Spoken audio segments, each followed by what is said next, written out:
जय जिनेन्द्र। तीर्थंकर प्रकृति का आश्रय कराने वाली 16 कारण भावनाएं हैं। यह 24वां सूत्र आज हम पुनः देख लेते हैं। दर्शन विशुद्धि विनय संपन्नता शील व्रतेशनतिचारो भीक्ष्ण ज्ञानोपयोग संवेगौ शक्ति तस्त्याग तपसी साधु समाधिर वैया व्रतकरण मरदाचार्य बहुश्रुत प्रवचन भक्ति रावस का प्रहाणी मार्ग प्रभावना प्रवचन वत्सलत्व मिति तीर्थंकरत्वस्य। इन 16 भावनाओं में से सबसे प्रधान भावना दर्शन विशुद्धि भावना है। दर्शन विशुद्धि के सद्भाव में ही तीर्थंकर प्रकृति का बंध होता है। इसमें कमी नहीं होनी चाहिए। तो दर्शन विशुद्धि भावना में हमने कल थोड़ा सा देखा कि हमारा सम्यक दर्शन निर्दोष होना चाहिए। दर्शन की विशुद्धि हमारी रुचि, हमारी श्रद्धा अटल होनी चाहिए। जिन भगवान के द्वारा कहा गया जो तत्व है उस पर अटल श्रद्धान होना और रत्नत्रय मार्ग पर निर्दोष रुचि होना, अरहंत के द्वारा कहा गया जो मोक्ष मार्ग है उसमें रुचि होना दर्शन विशुद्धि है। और सम्यक दर्शन का निर्दोष पालन करने के लिए हमें 8 अंगों का निरंतर चिंतन मनन करना चाहिए। एक भी अंग कम होने पर वह सम्यक तो मोक्ष मार्ग में कार्यकारी नहीं होता है। जो 25 दोष हैं सम्यक दर्शन के, उनसे हमें अपनी आत्मा की रक्षा करनी चाहिए। 8 दोष, 8 मद घमंड 8 प्रकार के, 6 अनायतन कुगुरु कुदेव कुशास्त्र और इनको मानने वाले, ये 6 अनायतन और 3 मूर्ता, देव मूर्ता, गुरु मूर्ता, धर्म मूर्ता। इन 25 दोषों से हमें अपने आप की निरंतर रक्षा करनी चाहिए और दर्शन विशुद्धि भावना भानी चाहिए। भावना का मतलब होता है पुनः पुनः चिंतन करना।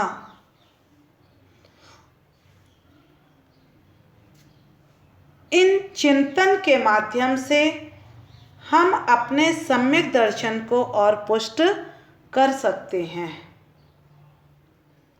तो हमें निरंतर दर्शन विशुद्धि भावना भानी चाहिए और यह हमारे तीर्थंकर प्रकृति के बंध में प्रधान भावना है। दूसरी भावना आती है विनय संपन्नता। रत्नत्रय और उनके धारकों की विनय करना, जो रत्नत्रय धारी हैं उनकी विनय करना विनय संपन्नता भावना है। शील और व्रत का अतिचार रहित पालन करना,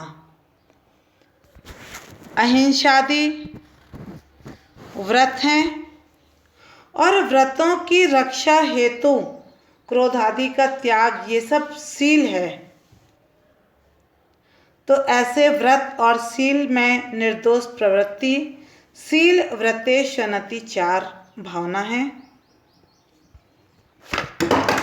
इसके बाद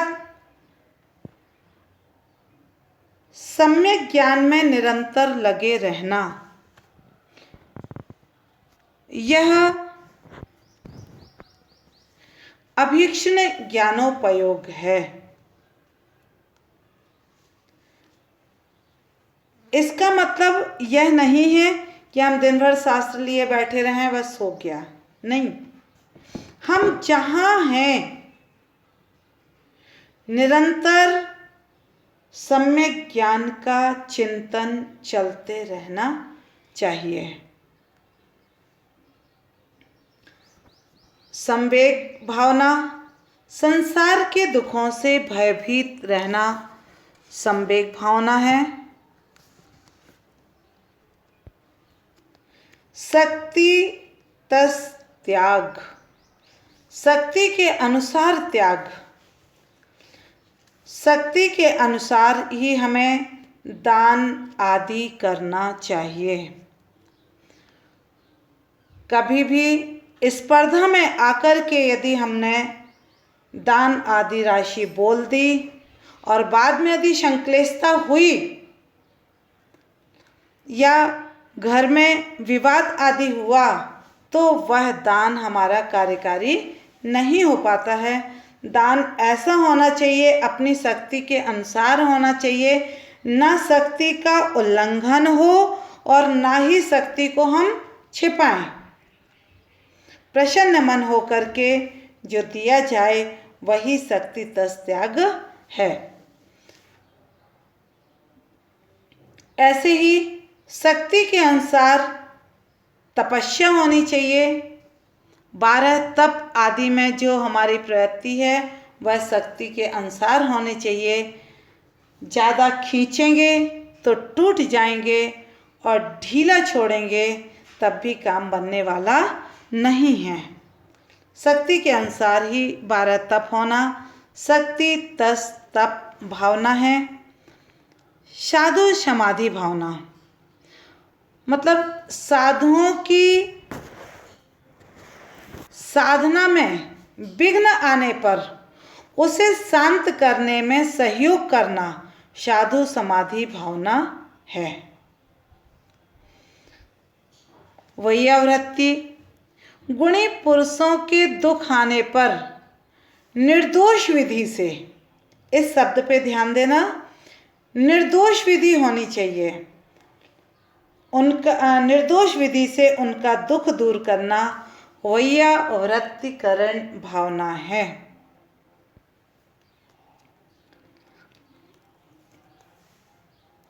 आगे जो भावना कही जा रही हैं, अरहत भक्ति। अरहत भक्ति का मतलब है कि भावों की विशुद्धि पूर्वक जो सर्वज्ञ, तीर्थंकर, केवली आदि हैं, इनकी भक्ति करना अरहंत भक्ति है। मतलब भावों की विशुद्धि के साथ अनुराग रखना। गुणानुराग भक्ति किसे कहते हैं? गुणों में अनुराग, तो वो अरहत भक्ति हुई। ऐसे ही गुणों की प्राप्ति, कर्म क्षय के लिए भक्ति पूर्वक आचार्य की आज्ञा मानना, उनकी स्तुति आदि करना आचार्य भक्ति है। जो उपाध्याय परमेष्ठी हैं उनकी विनय स्तुति, श्रुत के प्रति बहुमान, विनय, यह सब बहुश्रुत भक्ति है।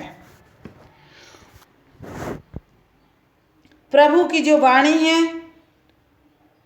वह प्रवचन कहलाता है और जो हित मित प्रिय आत्मकल्याण में सहायक प्रकृष्ट वचन हैं उनमें आस्था होना, भक्ति करना प्रवचन भक्ति है। इसके बाद आवश्यक कापर हानि, जो आवश्यक हैं 6 आवश्यक क्रियाओं को यथा समय करना, प्रयास करना चाहिए, समय का उल्लंघन न हो पाए। श्रावक अपनी 6 आवश्यक क्रियाओं को समय पे करे और साधु अपनी 6 आवश्यक क्रियाओं को समय पे करते हैं। मार्ग प्रभावना, ज्ञान, तप, दान आदि के द्वारा जिन मार्ग की प्रभावना करना। कभी भी हमारे जीवन में ऐसा कोई काम ना हो जिससे कि जिन शासन की अप्रभावना हो। अप्रभावना से अपने आप की रक्षा कर लेना ही प्रभावना है। ध्यान रखना चाहिए हमें कि हमारे माध्यम से कभी भी धर्म की, मार्ग की, जिन शासन की अप्रभावना ना हो पाए, और जितना बन सके अपने ज्ञान के माध्यम से, अपने तप आदि के माध्यम से और अपने दान आदि के माध्यम से हमेशा जिन मार्ग की प्रभावना करना मार्ग प्रभावना भावना है। फिर है प्रवचन वत्सलत्व। प्रवचन वत्सलत्व का मतलब होता है, ये 16वीं भावना है कि साधर्मियों पर गौ समान वात्सल्य रखना। आचार्यों की दृष्टि तो देखो, वात्सल्य का दृष्टांत उन्होंने किसका दिया?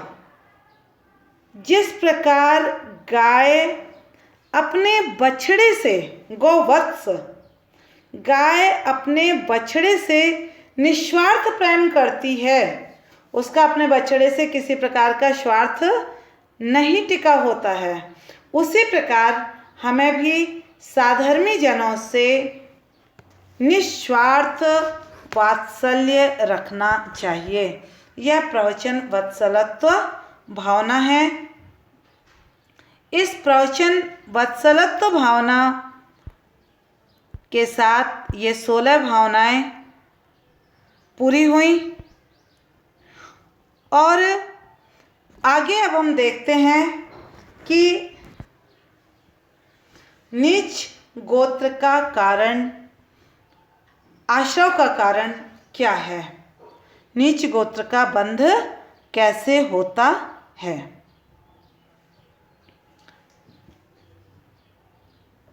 परात्म निंदा प्रशंसे सत सद्गुणोच्छादनोद्भावने च नीचैर गोत्रस्य। पर निंदा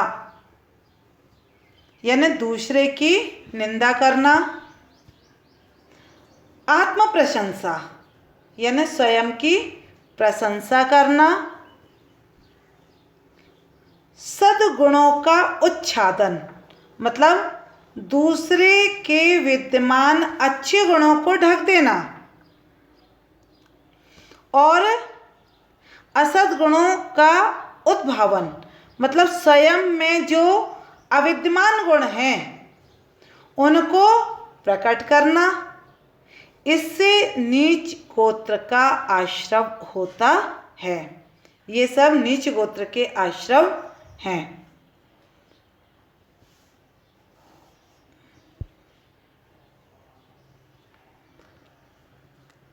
किस जीव के कौन से गोत्र का उदय होता है, इस पर भी थोड़ा सा ध्यान दें।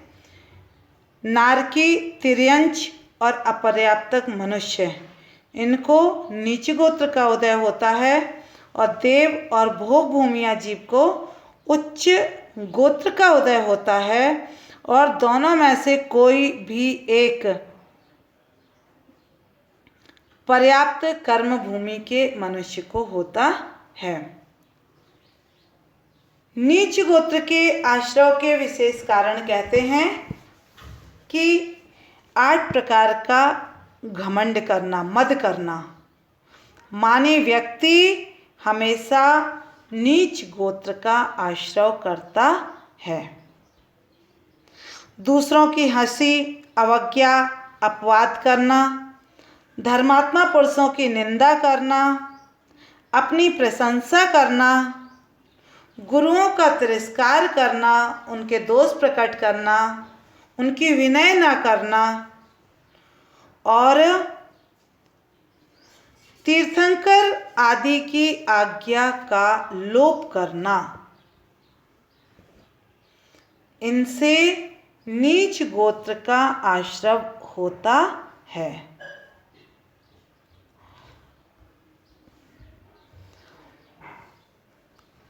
जब श्रावक की निंदा करने से नीच गोत्र का आश्रय होता है तो साधु की निंदा करने से क्या होगा? निश्चय ही वह जीव नीच गोत्र को प्राप्त करेगा। इस प्रकार हमें कभी भी गुरुओं से, योग्य गुणवान पुरुषों से ना तो कभी कटु वचन बोलना चाहिए और ना असभ्य वचन बोलना चाहिए, ना ही उनके साथ अपमानजनक व्यवहार करना चाहिए।